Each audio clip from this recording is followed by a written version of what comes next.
Just a couple of things before we really get going. So I will give you a moment to read each slide as I change them. You haven't lost connection if I go quiet for a few seconds, just to let you take things in before I start to explain further. I won't sing over audio because it may well cut in.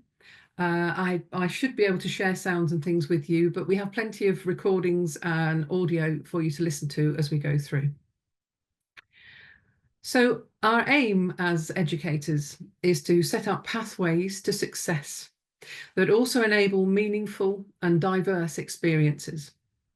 We have aims for the child's development holistically and endpoints for development and attainment, specifically in musical skills and understanding. I'd like to show you some examples of where to start and how to begin moving forward with music.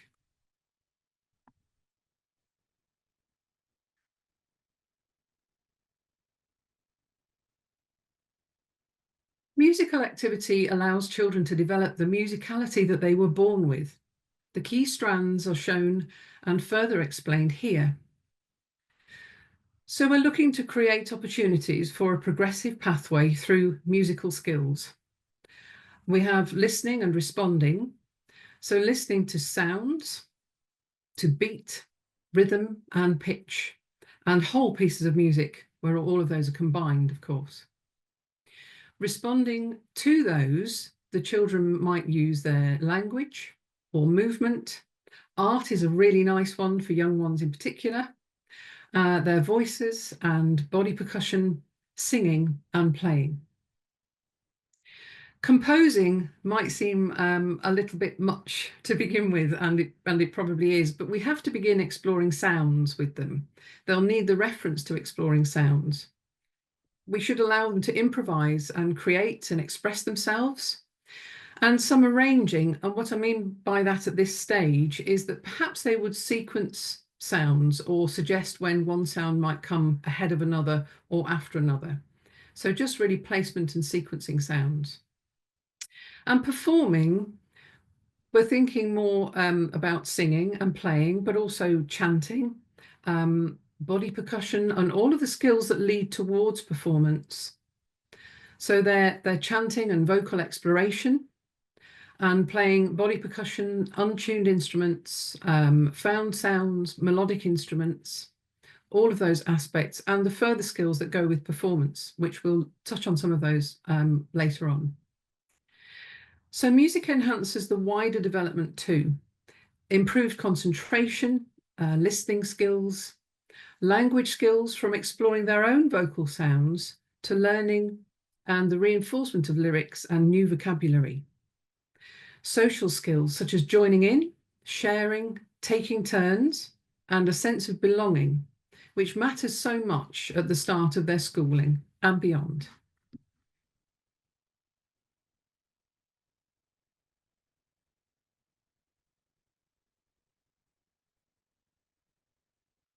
So where are we heading to begin with? What do we expect our children to be doing at the beginning of their more formal musical education?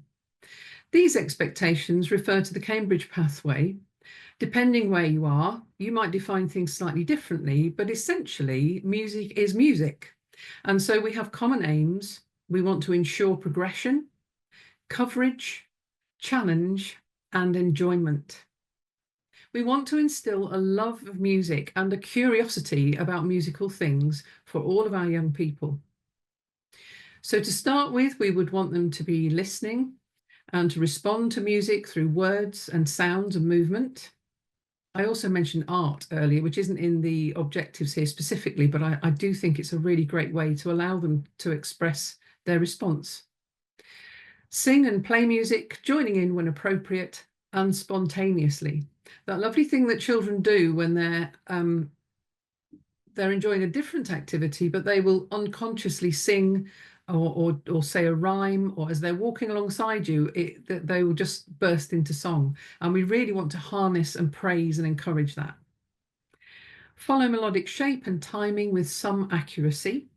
Start and stop mostly as appropriate. Freely explore and enjoy playing with sounds, melodies and rhythms. and show a basic understanding of feedback. I'll touch on feedback later on.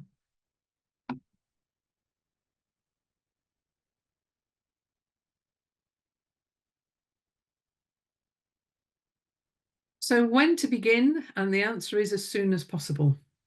Whatever the starting age of our children, many children will experience and respond to music naturally before reaching school. So in a learning environment, begin as soon as possible. An open task that allows a gesture or a spoken word in response, that can be enough. And the singing can be allowed for the more confident and encouraged in those that need some time to get there. And don't forget to ask them. They might be a little bit anxious to begin with, so encourage that. Would you like to sing? You can sing too. Give the pitch. Off we go, or sing with me. Perhaps use a tuned instrument, a chime bar, for instance, or use an audio track. Begin by modelling the response. Let's have a listen and join in with me.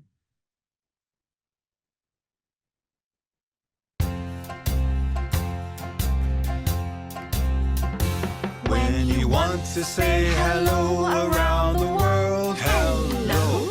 When you want to say hello around the world, hello.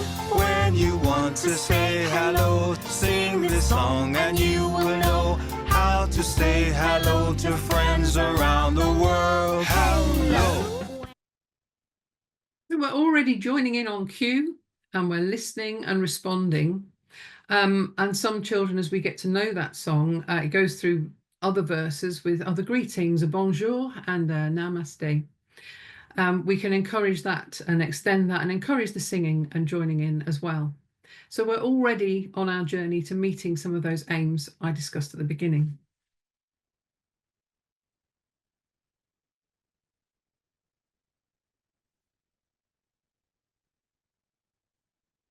Every piece of music that you listen to is a shared experience that helps to bond your class. Set open questions with them and allow freedom of expression. Ask for different kinds of response. What might the music be about? Follow the pitch shape up and down with fingers or hands. Draw or paint what the music is about. Create a dance to illustrate the music. Let's have a listen.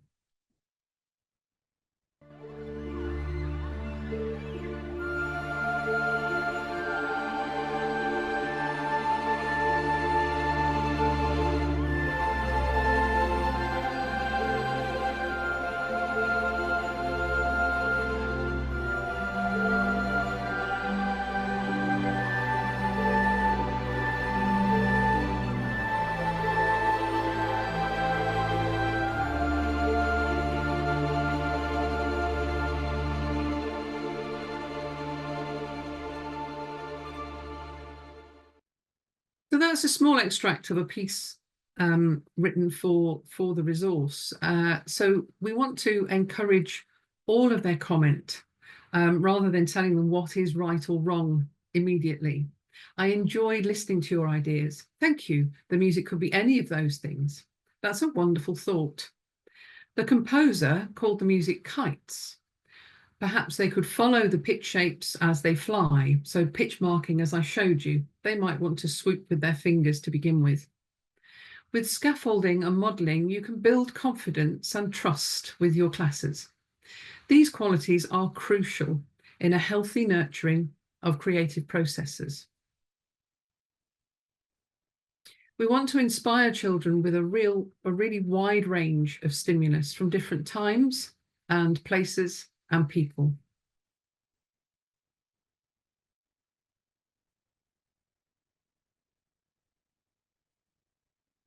So much musicality can be taught and learned with the voice alone.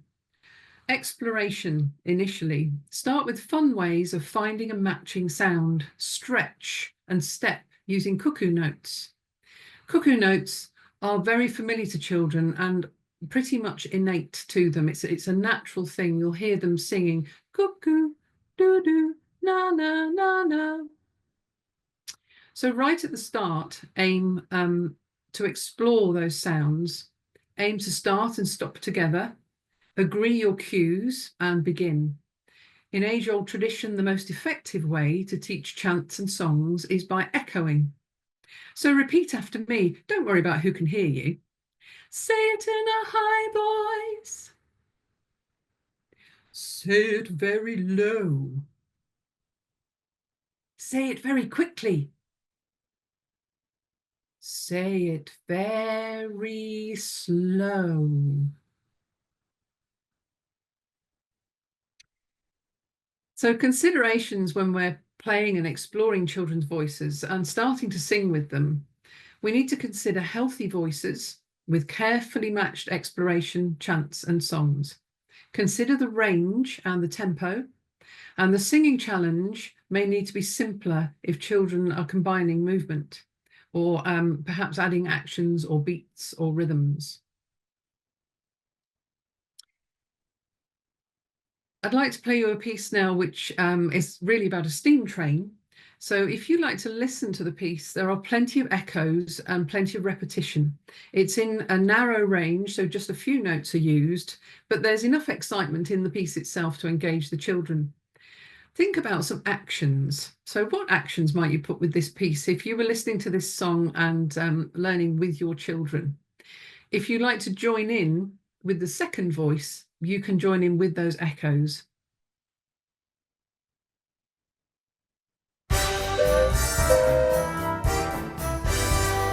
Train is at the station, platform 4. The sound we hear is all aboard, all aboard.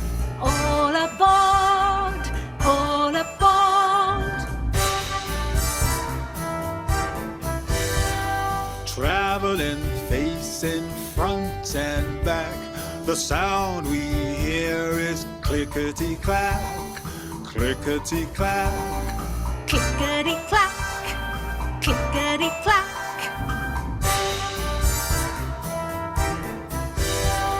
See the people waving on the route.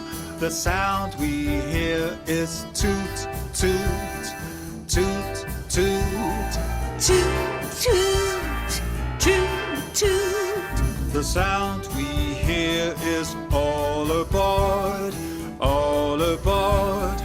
All aboard, all aboard. Clickety-clack, clickety-clack.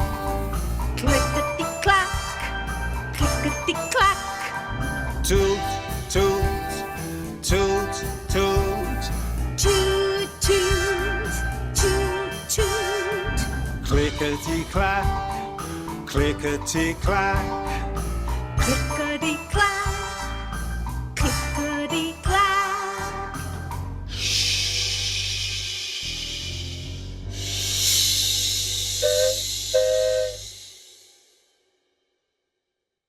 So lots of repetition in there. I always fall for that double toot toot, and I think we've heard it twice. Now it's our turn. The shush, the clickety clack, toot toot, and all aboard, all quite nice sounds in the voice, in the mouth for them to play with. So plenty of echoes and repetition in their singing material, and start with something, a simple part of it that can just help build that confidence, and then expand out to a little bit more of the singing of the piece, the whole song.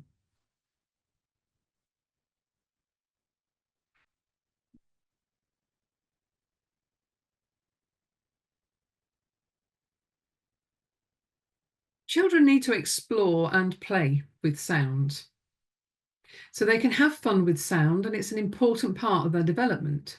Create opportunities for sound awareness and free exploration in play.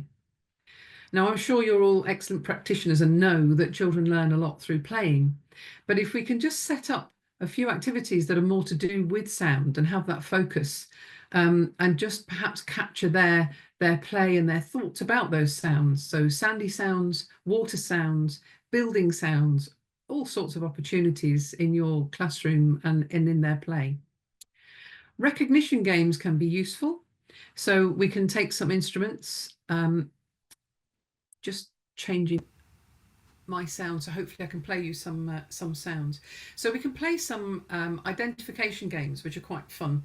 If you take a basket or a box, and you can have your sounds in there, perhaps just choose 1, 2, 3, building up, and just getting them to remember what type of sound. But then when we've got 2 or 3 sounds, they can say which one you're playing. So perhaps start with a hit, with a simple drum, a shaking sound. For little hands, these little eggs are great, or the little maracas there. So we can use a shaking sound and a scraping sound. And then from behind your box or behind your back, or turn the children away, you can play 1, 2, 3 sounds and ask them to tell you which one you're actually playing. And it just makes them listen, makes a little bit of a game out of it, but they can also start to recognise and begin to name some of the instruments. When we've got a lot of instruments out, percussion mats are quite useful. So a mat that you can place your instruments on with loops on each corner, so that you can then fold those loops in, pick it up and move it away if you quickly need to change your setting and move the instruments, or quickly bring the instruments into your setting. It also means that you're marking out an area for creative musical play. And you can sit the children around the edge of the mat, so they're not immediately within reach of the instruments, and that allows you a little bit more control over what's happening, because nobody can leave an instrument alone once it's in front of them. So placing sounds into trays that you want them, if we want to move on to more guided sound exploration, so perhaps we're finding a sound for a particular reason, for a clickety clack, for instance, or a toot toot. We might put a few useful instruments into a tray, but still let them choose. So we're just guiding that choice as to things, just to avoid everyone wanting the one big drum that everybody wants. So we're just picking those instruments that might be more useful. You can say and play with word rhythms, and that's a really important step in their rhythmical skills. So singing songs or saying the chants rhythmically, we can use those word patterns and turn them into rhythm. Clickety-clack, clickety-clack. We can start to feel the rhythm and sense the rhythm, and they can internalise that rhythm and then start to play as they move through.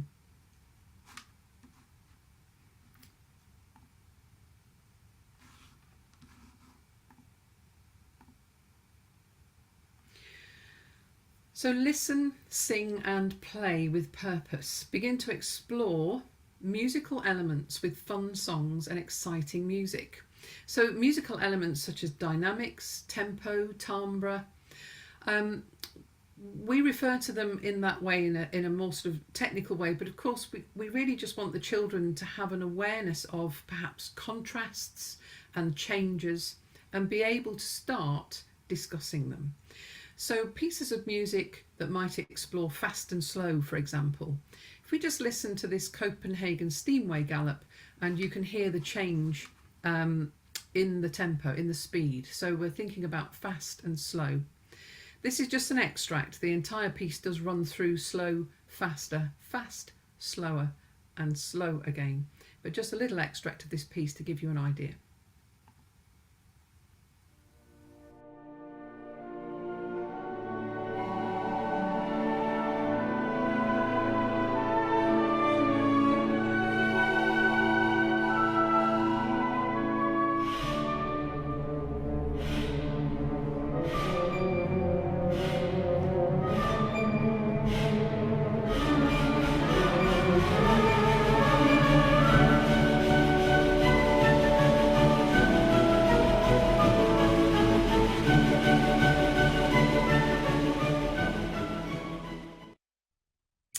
So you could see I was just modelling there the pitch. Obviously you can't see if I tap my knees today, but tapping knees or just tapping here, children will tend to look at your face, young children particularly, so it's quite good to model that change of pace where they're looking at you, that change of tempo. So just starting to introduce a few of those words a little bit at a time. In this song that I have, the cuckoo notes that I mentioned before can be heard, and which match those little voices. There's a small additional range of notes, and secretly we've got a little vocal exercise tucked away as well.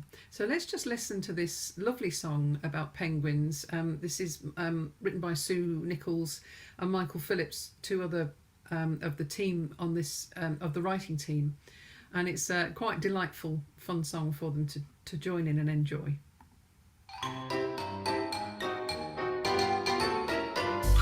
Penguins live together.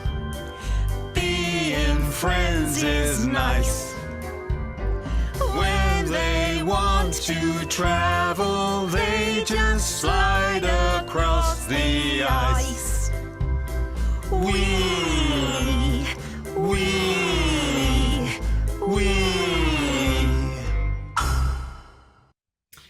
So a lot of fun to be had there. We can start with the vocal exercise, that lovely stretch, and let them feel that and explore that sound.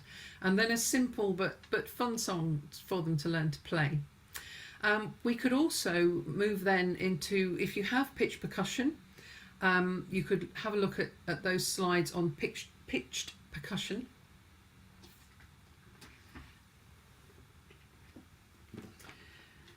So chime bars such as these can be very useful for lots of exploration.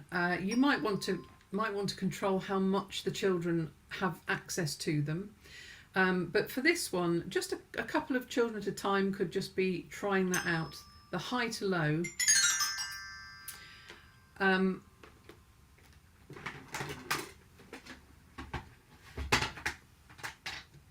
It's not necessarily essential, but as we're moving through and hoping to take on pitched percussion, again, we want them to explore and play and be able to try out those different sounds, but they can certainly feel it vocally.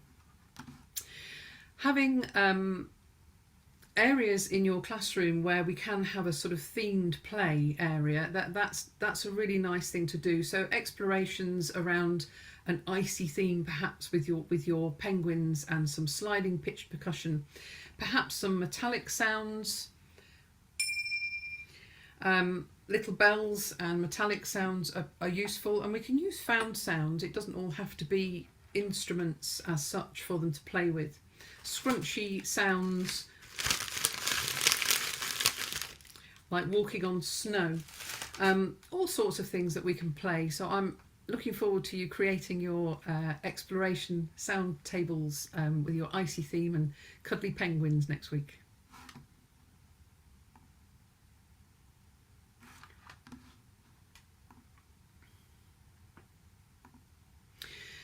So looking again at the objectives for stage 1, we're making good progress in this short half hour. I'll talk more about expected targets, but let's consider feedback for a moment. So it's a crucial part of the learning process, especially in creative subjects, where success isn't measured as often by accuracy of knowledge.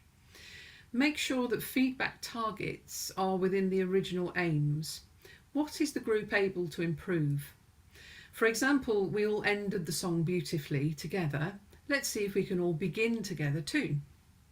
Music is interrelated, so praise the achievements of the area that the child is aiming for. Ask them what they think. Remember that confidence is everything, and creativity leaves some feeling very vulnerable, so lots of encouragement is needed. In modelling positive feedback, that starts to spread into the culture of your class, and that's important too.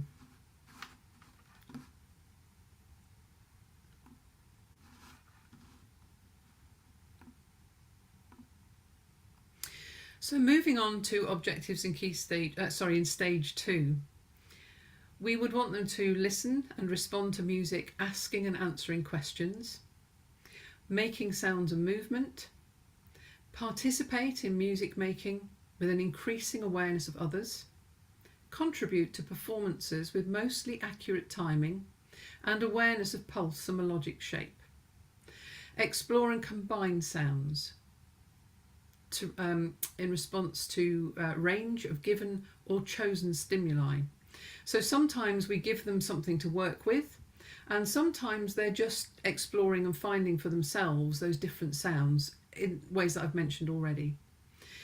Begin to demonstrate basic organisation of musical ideas when contributing to improvisation and compositions. So just allowing them to suggest their intentions a little bit more. Offer and accept suggestions for improvement to work. Now that final point really does need them to be able to draw on musical language. So allowing them to say, it could have gone faster, or I thought that was too slow, or I think we need a higher sound there, or a lower sound. We're just enabling them to think more musically and communicate more musically.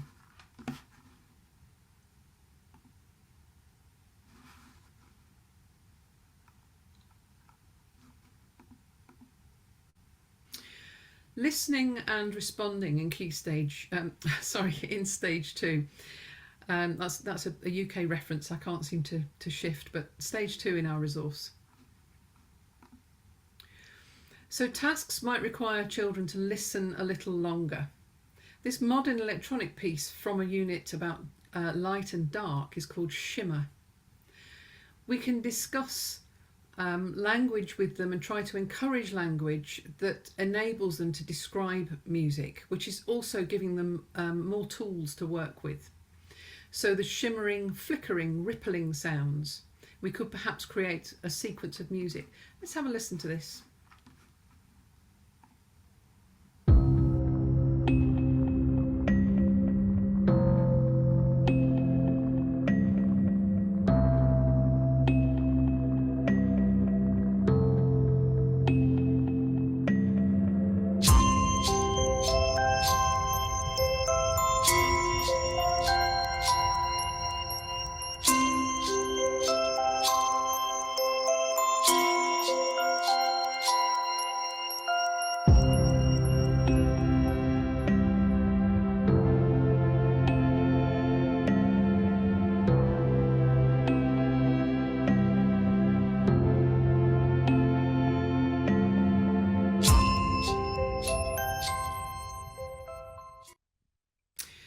So there are some repeating sequences of sound, and it could lead to a wonderful piece of dance or sequence of movement, flickering candles, shimmering stars, all sorts of different possibilities with that piece.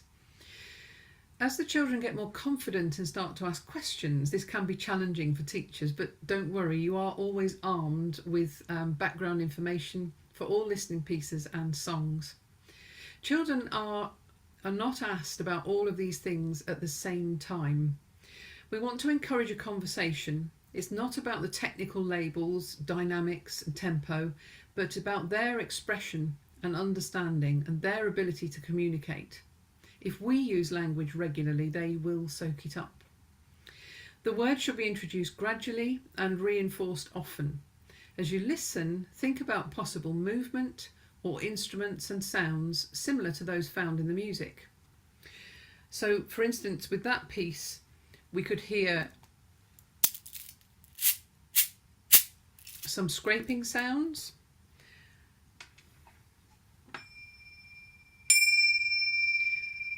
some metallic sounds.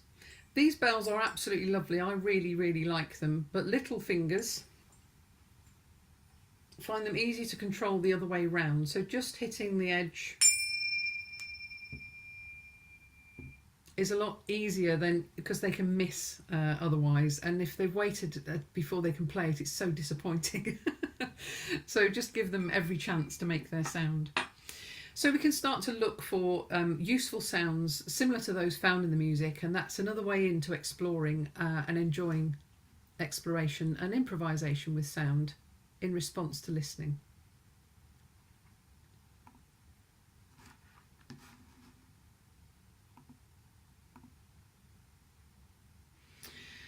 So let's listen to another atmospheric piece, but quite different. This music is about the rain tree, and it uses sounds and patterns. So we could start to look at patterns of sound with the children. and it suggests thousands of water droplets as they fall a long time after the rain has stopped.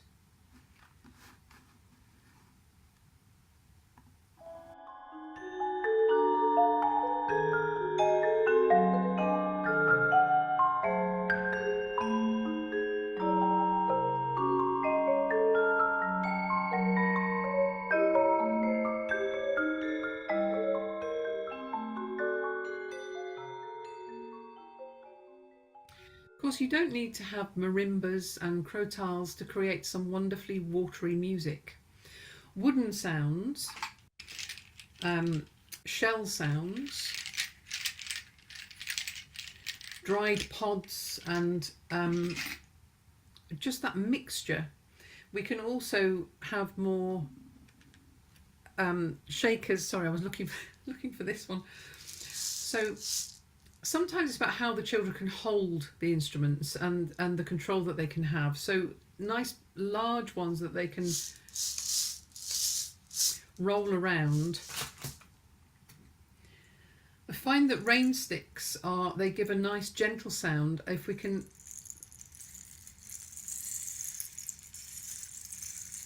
move them around in that way, they'll tend to just go like that. So a little bit of control, it just making the sound last the longest. Who can make the longest sound? Who can make the shortest sound? Layering up different types of shakers becomes really effective and quite atmospheric. Mix in with those initial shakers some more metallic sounds as well and start to layer up. Now, I like to control sound with an imaginary beam of light. So if I'm doing an improvisation, moving towards a piece like this one, I use a beam of light. I call it the lighthouse technique. So my beam of light is just going to shine on those children that can play. If I have them in a semicircle, I can just move around the semicircle and have more or less children playing at any one time. With this piece, I might be a breeze blowing the rain droplets off the tree. So they can use this exploration and draw upon their discoveries for watery sounds later. Simple bottles of water, if they have water bottles in the classroom, you might have other sort of watery play that they could start to notice those sounds and so on. So just everything crossing over and feeding into that exploration of sound.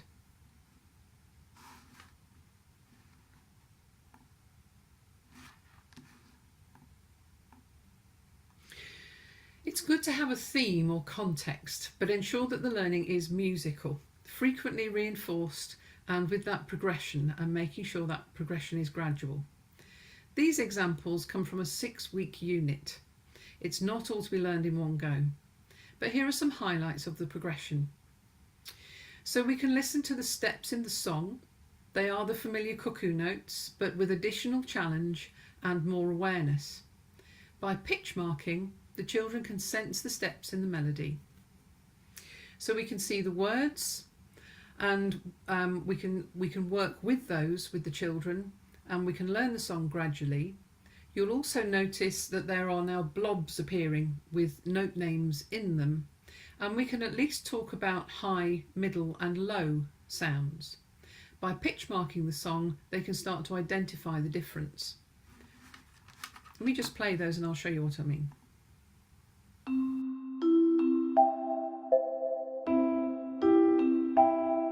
The rain is pouring, the puddles are forming.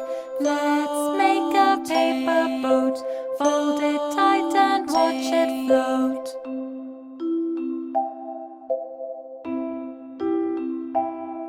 The rain is pouring, the puddles are forming. Let's make a paper boat, fold it tight and watch it float.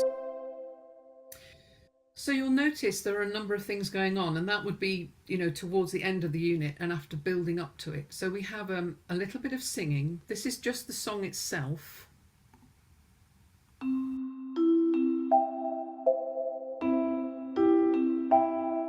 The rain is pouring, the puddles are forming. forming.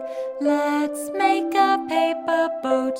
Fold it tight and watch it float.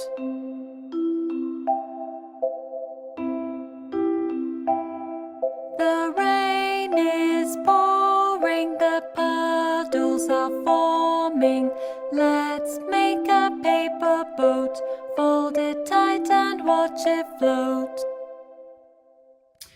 Okay, so you will have heard, as well as the song itself, there were other parts which we can do vocally. The drip, drop, drip, drop. And also the longer sounds of floating. So we can make sure that the children are experiencing short and long, and we're looking at different pitches, and we're learning to sing a pleasant song as well alongside that. So things can start to really come together. The singing and playing and exploring pitch, we want to make those connections starting with their voices, because that is where they feel it most. The visual pitch marking just helps to reinforce that and make those connections with sound. There are also options to sing the second part, and they're all supported in the resource with performance tracks, backing tracks, teaching tracks. Melodies and lyrics are all supplied, and the children can play the very simple tuned percussion just using 2 notes. The chime bars that I showed you earlier,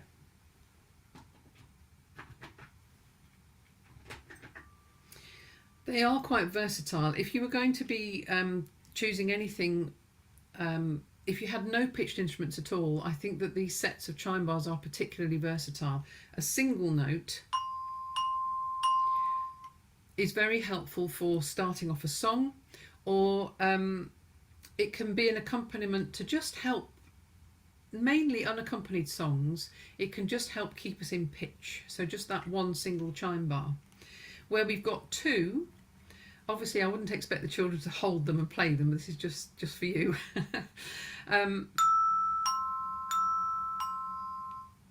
We can start to make very simple patterns with the pulse of the music, so that we're all starting to move together and accompanying songs.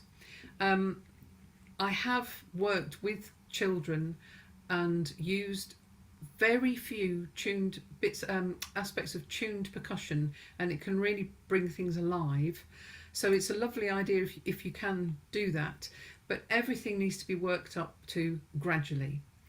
Holding the beaters, that needs to be taught, so we want that nice and relaxed so that it can bounce. They will tend to strike the note and hold it down, so we need to teach them to let that sound bounce and resonate.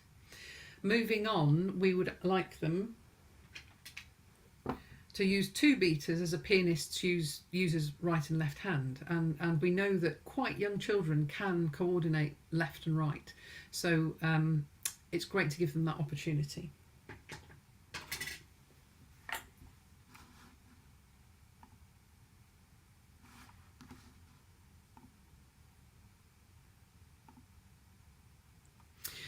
So this song is about water birds and has motion and movement in the accompaniment that could lead to dance or some actions.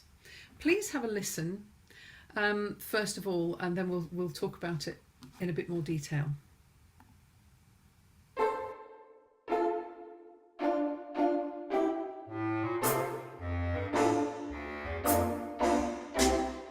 I saw the swans as they dipped their heads. They were watching the fish on the riverbed. Swish, swash, swish, swash, dip. Swish, swash, swish, swash, dip. I saw the ducks' heads down, tails up, but the fish went whoosh, so they had no luck. Swish, swash, swish, swash, whoosh. Swish, swash, swish, swash, whoosh. I saw the egrets all clean and white. If the birds want to fish, they must time it right. Swish, swash, swish, swash, miss. Swish, swash, swish, swash, miss.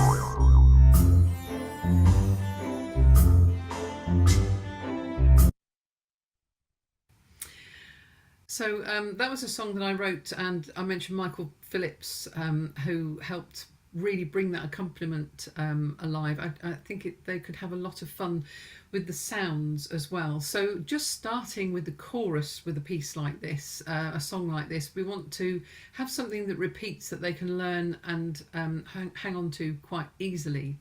But the swish, swash, it just feels nice in the mouth.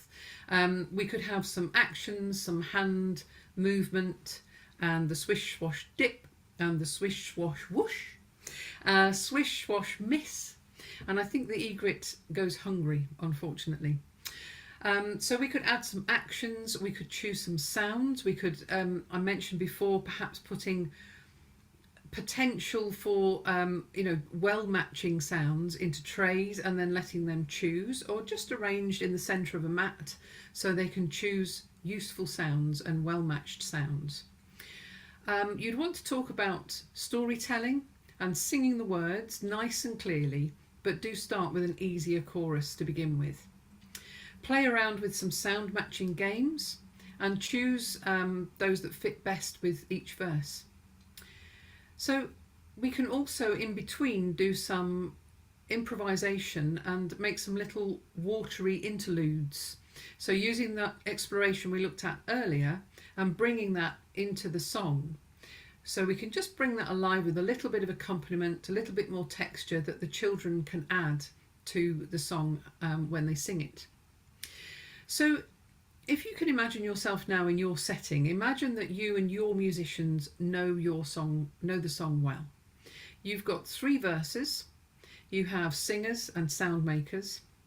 Just have a moment to think, how would you set this up? The resources tell you what to do, what to teach, you're completely supported, but how would that look in your setting? Where would you be? Where would your learners be? Where is the display, for instance? And how would you organise adding sounds or creating those accompaniments? What would you do to ensure that a performance is successful?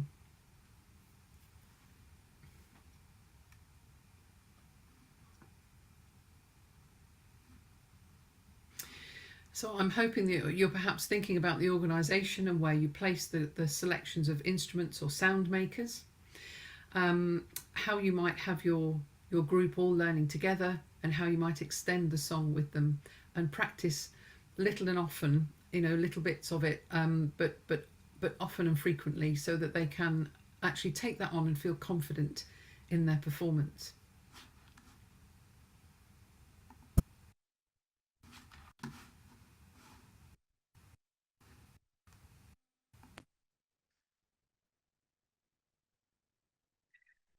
So I mentioned performance skills and actually thinking about control when they are performing.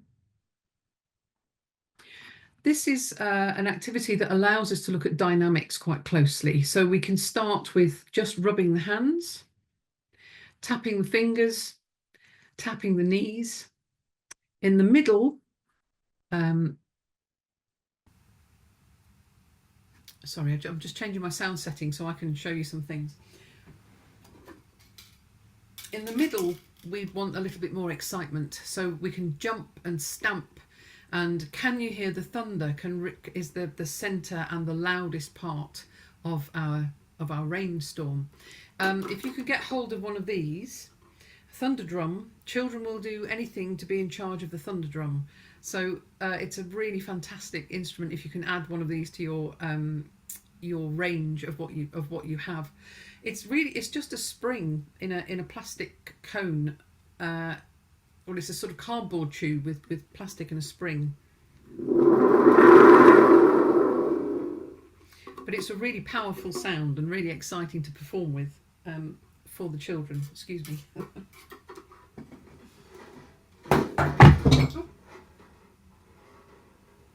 And it's quite noisy. So if we have a look at this activity, we can take them through soft and then louder and faster sounds, very loud in the middle, and then the quieter and slower. Very often it's the second half that needs more practice because they want to make plenty of noise. So you can start from the last part of it actually and practice coming down before you let them go too far.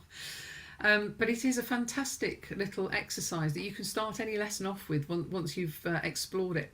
And it allows children to make an effective soundscape with their hands, knee taps and voices. There are lots of performance skills hidden in this activity. So how do we move them from one section to another? How might you achieve this? Just think about that for a moment. How are you going to move them on from one set of sound to the next?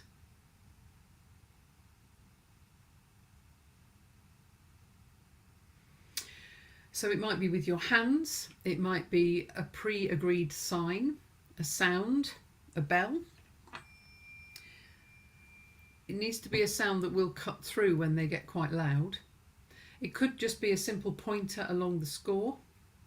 Starting and stopping awareness is learnt through doing things like this. So starting and stopping together, responding to cues, listening carefully, being a small part in a larger event. Exercises like this and activities like this teach them a great deal in performance. So don't underestimate how much you can do without any or many instruments at all. So it's a really good one to record and listen back to and decide together how, if at all, it can be improved. It works very well with that beginning, that feedback, so the children can have a think about how they could make it more effective. And it generally comes down to control. The quieter it is at the beginning and the end, the louder it seems in the middle, the more dramatic the overall effect.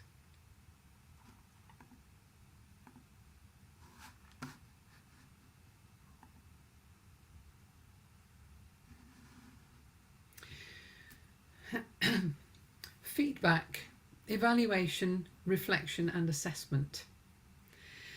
Those words are pretty much about similar things really, and working with children in their first years of education, we have constant observation in all things.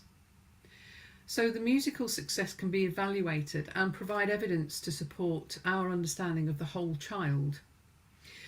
We need to think why we are observing our young musicians. What do we need to know? You'll have different policies with regard to these 4 words, but ultimately we want to draw together information about attainment in music, about the whole child, and also inform our teaching. We can do this with constant and instant interaction, keeping notes and observations while they're fresh. You played that beautifully. You sang that carefully. There was lots of expression. I could hear every word that you were singing. Lots of positive comments instantly for the child to acknowledge and help with their development. Jotting well-used vocabulary, just a list of their names, and just write any words in that are reference to musical language. It can just start to paint a picture of who you perhaps need to ask next time. Maybe they haven't volunteered a really good answer. Maybe they're not quite as secure with the language, so perhaps they need a bit of a prompt, and you can perhaps focus on a few children at a time. Displaying their scores so they can start to write and show graphics, simple symbols and shapes where they want sounds to be and in what order. And a really good test is to share those with others and see if they can also interpret the symbols and sounds. Little recordings of audio or video are really useful if you can do that as well.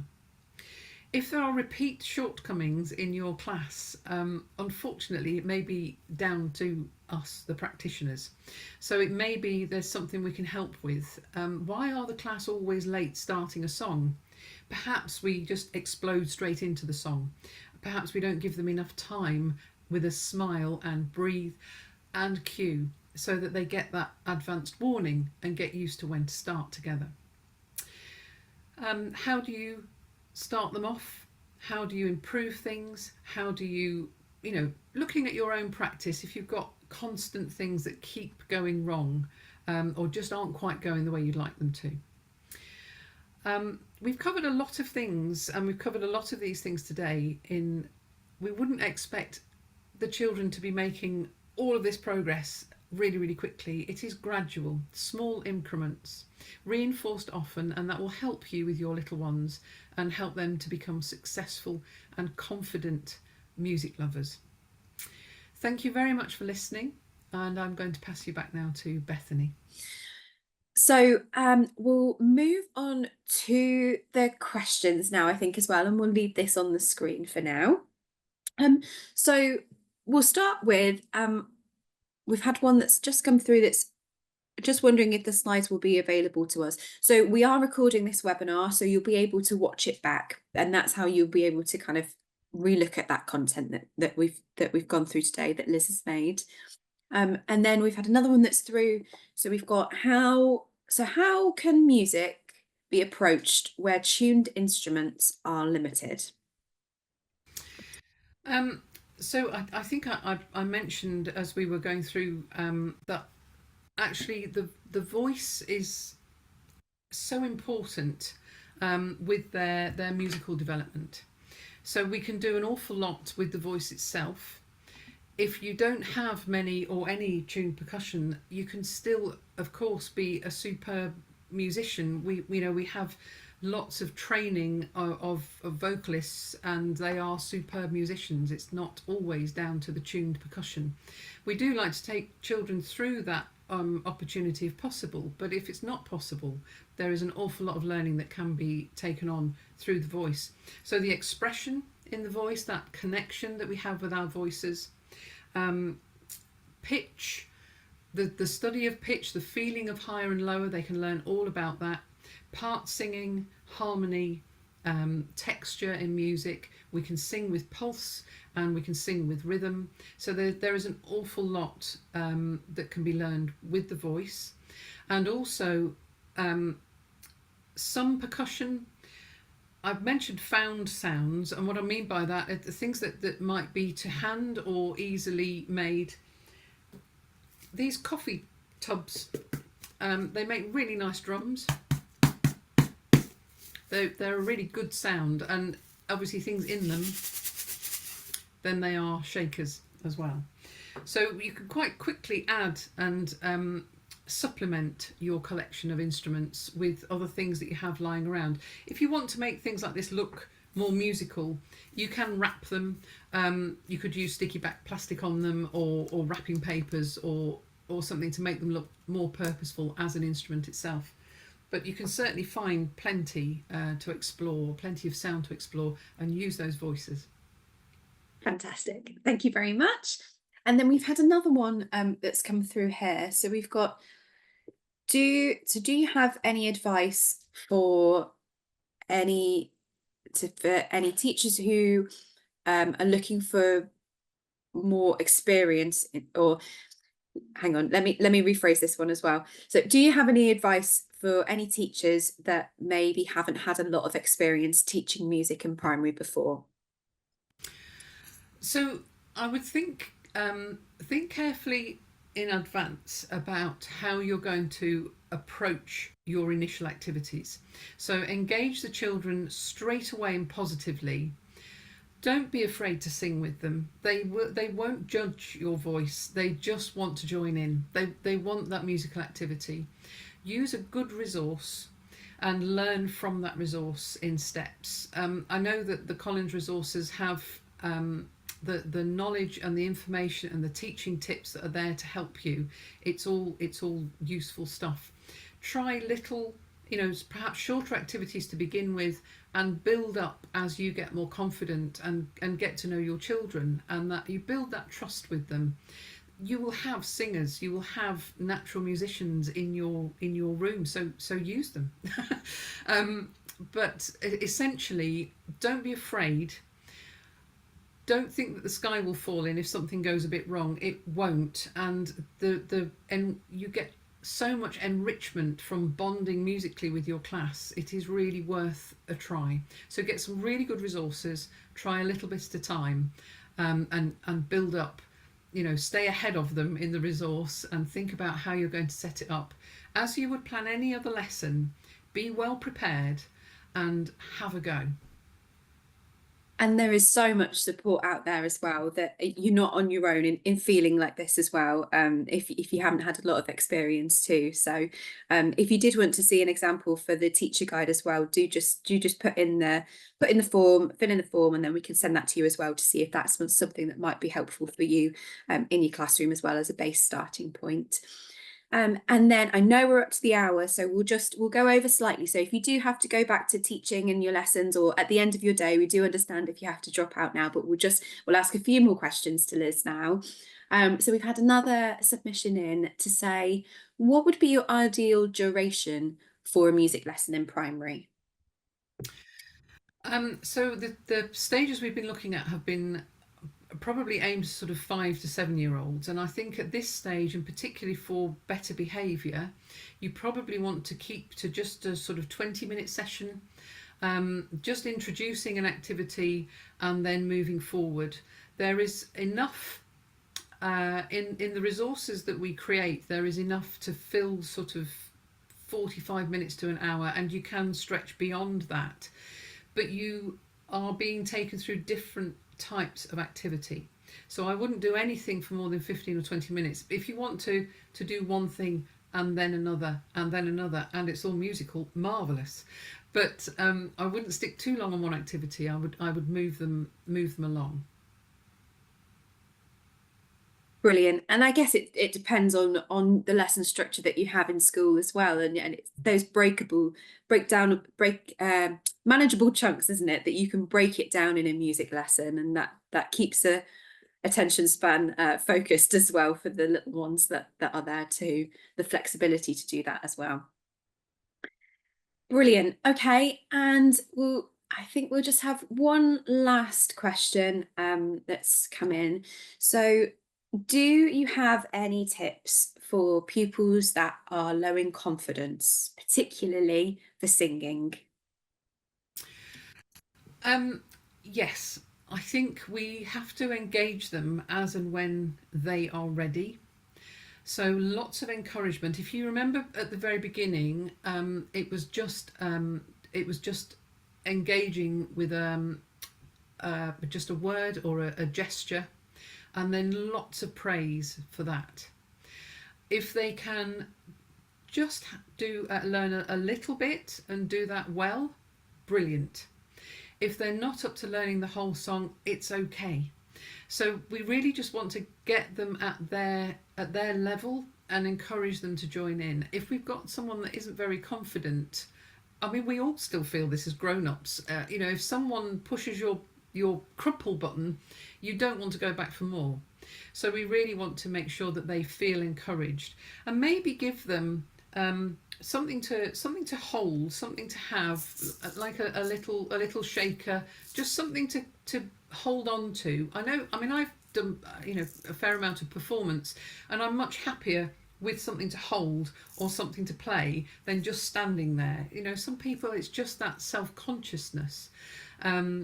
So lots of encouragement, give them a little bit to do at a time, and if they are better rhythmically, then start there. Give them rhythm and pulse to feel, and perhaps they'll start to just add a little bit of singing, and lots of praise when they do.